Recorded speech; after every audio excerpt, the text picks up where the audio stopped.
On va parler à présent du succès grandissant de l'art africain. Les ventes aux enchères atteignent des records comme celle de ce reliquaire fond vendu récemment pour 5 millions d'euros chez Christie's. De New York à Shanghai, de Kinshasa à Paris, quel est le secret de ce boom universel? Pour le comprendre, Aminata Yad a rencontré un collectionneur et un marchand d'art. Reportage. L'inspection commence. À la loupe, Didier scrute chaque détail de cette pièce rare. Un reliquaire de l'ethnie Mahongoué du Gabon. Cette statuette du XXe siècle décorait les paniers contenant les restes mortuaires des chefs traditionnels. Sa taille variait en fonction de l'importance du défunt. Ce qu'on retrouve, c'est que c'est un objet en bois qui est complètement recouvert de lamelles de cuivre sur une base d'un visage qui, pour moi, est la plus belle réalisation du visage humain dans l'art africain. Didier baigne dans l'art depuis l'âge de 7 ans. Son père, chercheur d'œuvres d'art, lui a transmis sa passion et de solides méthodes de travail.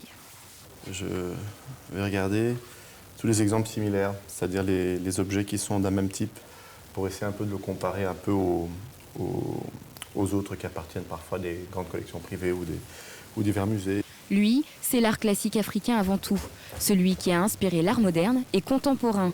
Un art ancestral créé dans un but rituel, à ne surtout pas confondre avec l'artisanat bon marché.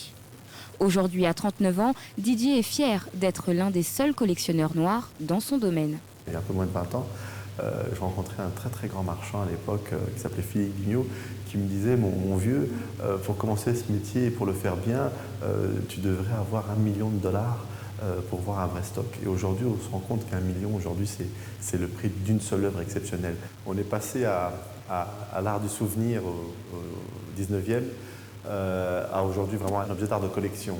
Et les prix atteignent des sommets, comme dans cette célèbre maison d'enchères, où le quota de la collection William Rubin a été vendu à plus de 5 millions d'euros. Un record pour le marché de l'art africain. Il faut savoir que dans le domaine de l'art contemporain, quelques millions d'euros, c'est souvent pour des œuvres modestes. Sur le marché de l'art africain et océanien, quelques millions d'euros vous donnent accès à des chefs-d'œuvre.